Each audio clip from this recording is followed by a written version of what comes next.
Hey everybody, Shadow with Cathedral Minis here, and today we're going to have a hobby hang.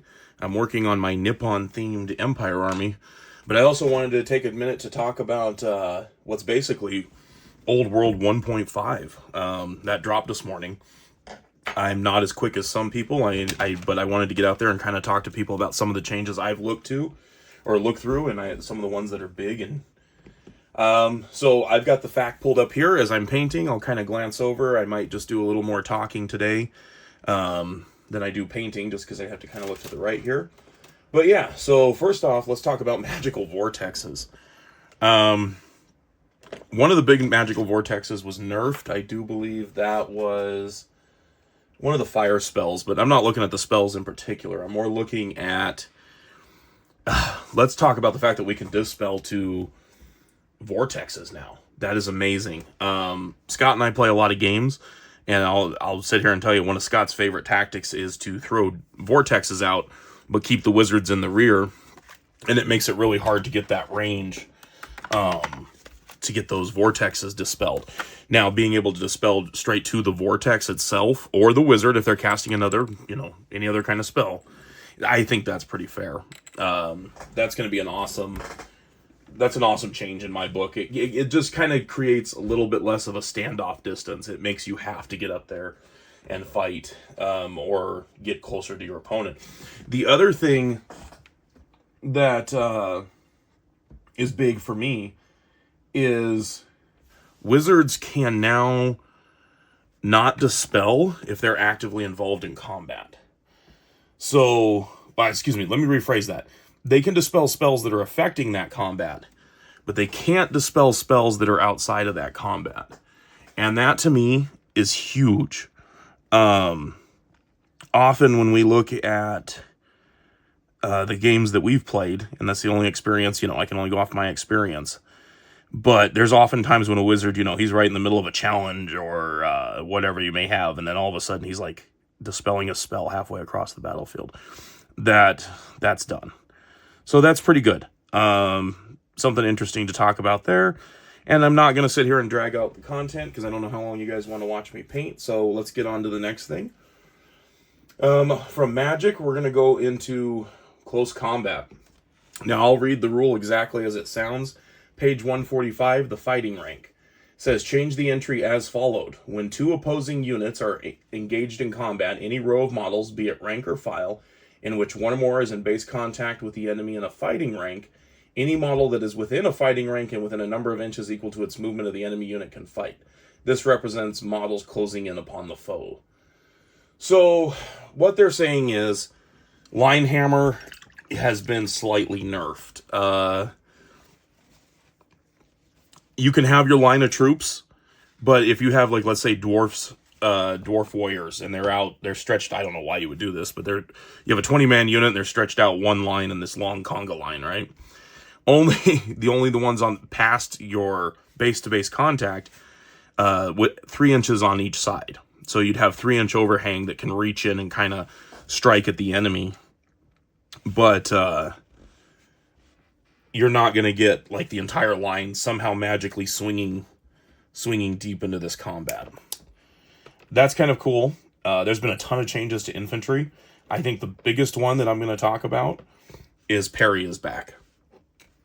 That is going to... there's some other big changes for infantry, don't get me wrong. But parry, the ability to sit there and give sword and board or sword and shield an extra +1 to their save is amazing. I think the outnumber rule for infantry is also powerful. I think that's going to give them combat res where they were kind of struggling for combat res before. They were looking for ways to make up that combat res. Even zombies. Now that zombies can outnumber, it's not going to be great. They're still not going to be combat monsters unless you soup them up with magic or whatever, but they're going to automatically, as long as they can maintain that outnumber, they are going to get that +1. Sorry, I'm looking over here at the rules. I got to kind of remind myself. Let's see. Large targets. Ooh, large targets. That's a big one. So if you're on a monster, first off, let's talk about armor. only infantry and cavalry can have a 2+ save. If you're on a monster or a chariot, the best save you'll ever be able to get is a 3+. So no more tooling up your chariot to have a 2+ save and all this other stuff, or your dragon, you know, your lord on a dragon that was rocking the 2+ armor save. Those are done. I have a mixed bag about this one. I don't think the armor was what's important. What I really like is what they did with when you're shooting at a large target, which is you can fire in an additional rank. I'm not so sure that the armor modifier was necessary. Maybe people see something that I'm not seeing. Maybe that's a tournament thing. I don't know. There wasn't that big of an issue to get rid of armor. My thing was now I can shoot at monsters with 2 ranks. And for me, that makes sense. Big critter, can't hide behind walls anymore. That's good. They don't benefit from cover in the same way. Poison. Oh, folks, let's poison. I don't know if I've played since 6th edition Fantasy. I started in 5th, let me be clear. I started in 5th with the models, but I wasn't really playing the game. I had just started, and 5th was ending when I came in. So my first starter set, my first real big rule book was 6th edition. I picked up some 5th edition models when I got into it, but as a kid, but I didn't really know what I was doing. And then my first, that Christmas, the first big box I remember getting was my 6th edition starter box, Empire and Orcs. But yeah, anyways, so poison attacks. For each roll to hit of a natural 6, a model with poison attacks they may apply a +2 modifier to one of their rolls to wound. So that is different. So instead of that 6 auto wound rolling, you now have to keep track. Let's say you roll 10 poison attacks, 3 6s come up. You now have to know that 3 of those next to wound rolls, you're going to have to add +2 to them instead of them just automatically going through. And to me, that's strange. I don't really understand that one. Maybe there was something that was going on with people manipulating dice, or it was just too powerful. I don't want to say manipulating dice like cheating. I'm talking about they were getting too many rerolls or something. They were figuring out a way to reroll where they were maximizing the benefit too much or something. I don't know. But that is an interesting change. Stupidity, we'll get into a little bit of psychology here. Stupidity makes more sense now. No moving, no casting spells. You're stupid. You're not shooting. You're not wandering around. If you roll stupid, you're just stupid. You have to hold for a charge. And I think I would consider those positive changes. I would consider those changes that were necessary. Along the lines of giving infantry horde, some infantry horde, I think that's a good idea. I know Empire got it. I'm not sure about anybody else. I really haven't had a chance to read through everybody's errata yet. That's why I kind of just want to touch on some stuff while I was working here. I will say that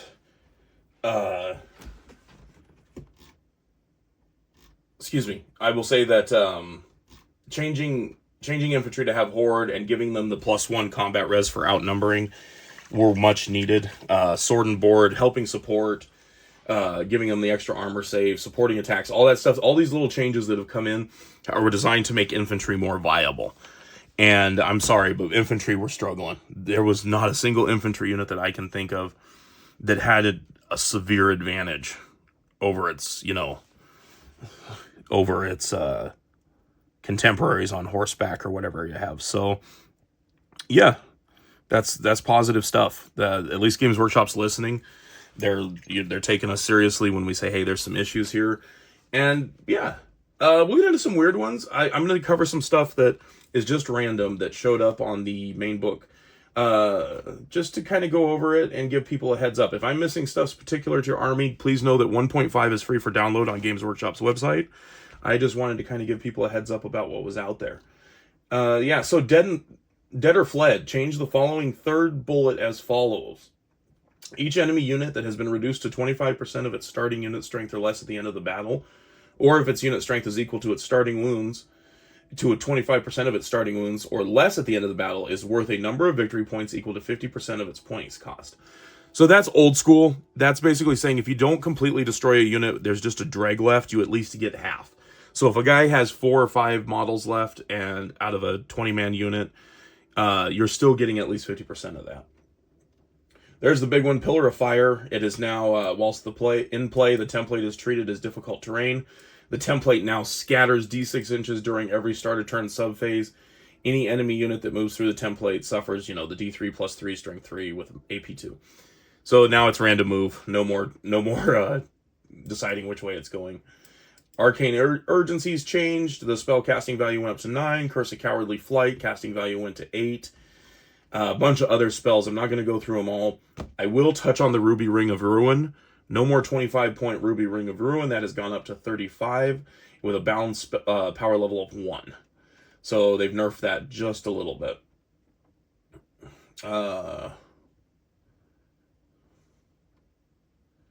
Just spelling a spell. Looks like some stuff's changed.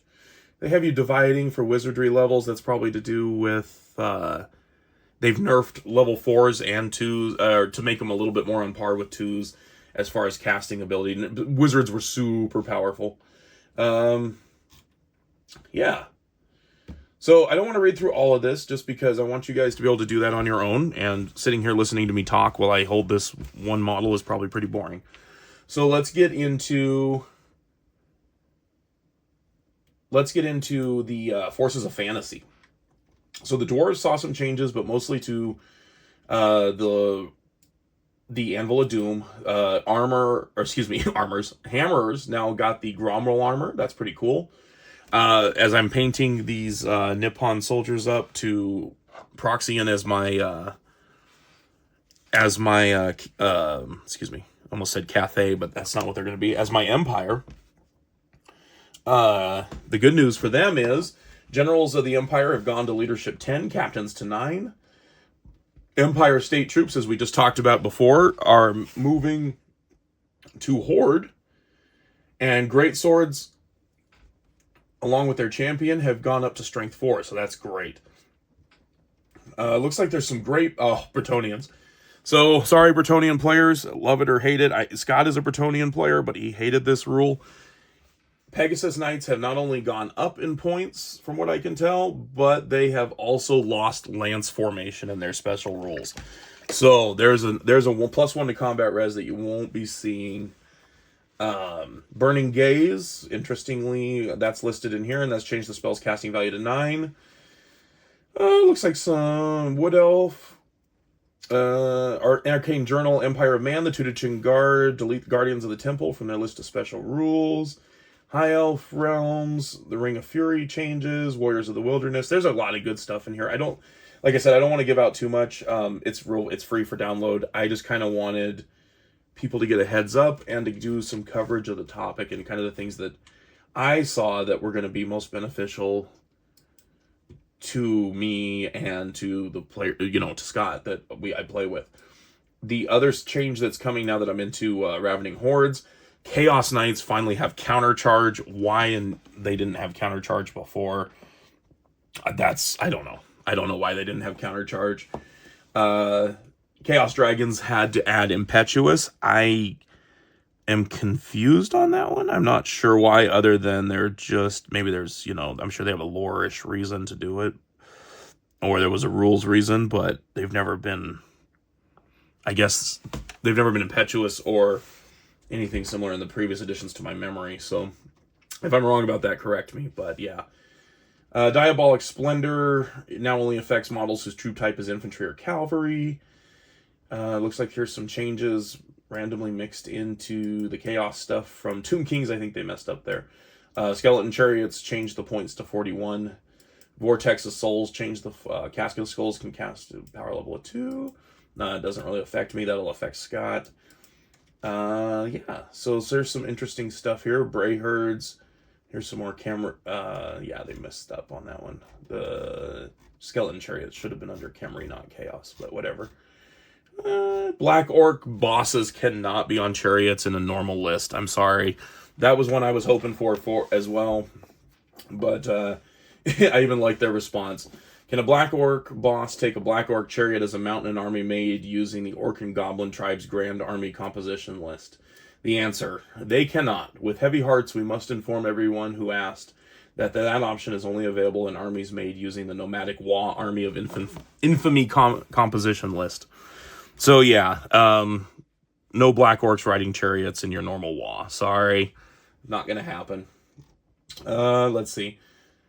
Can the Infernal Puppet from Warriors of Chaos be used against a bound spell? And the answer is yes. A few things on Skinwolf. So really the big changes came... There are some minor changes in the, you know, the main core army books like Infamy or... not Infamy. Regiments of Renown and... Forces of Fantasy and Ravening Hordes. My goodness. I'm starting to show my aids. Age. But yeah, so... The big thing that I was hoping for came to be, which was infantry would get a little bit more of a boost and they wouldn't be quite so underpowered. And that, I think, is going to change the way people play a little bit.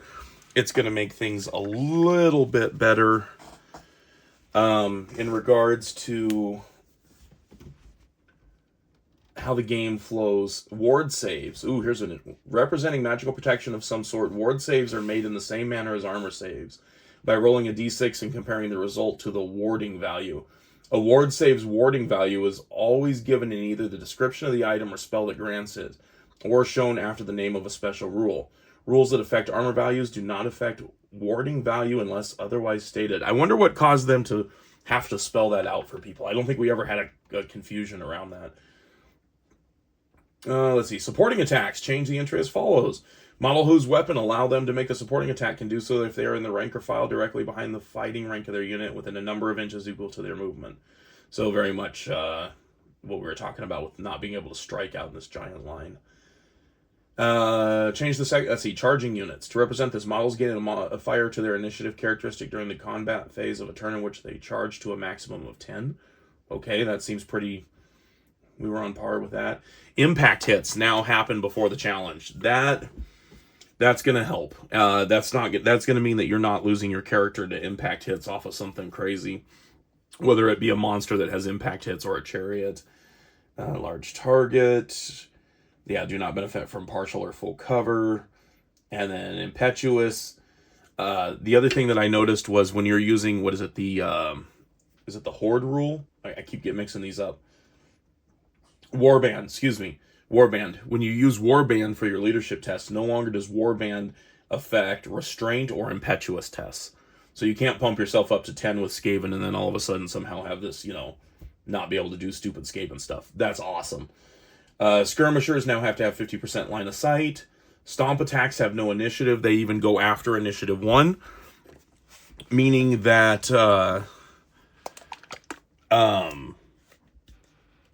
you will not, you go past great weapons, right? That's all that means. You're not great weapon speed anymore. You're a little bit lower than that. That's all that means. So yeah, and that's how it should be.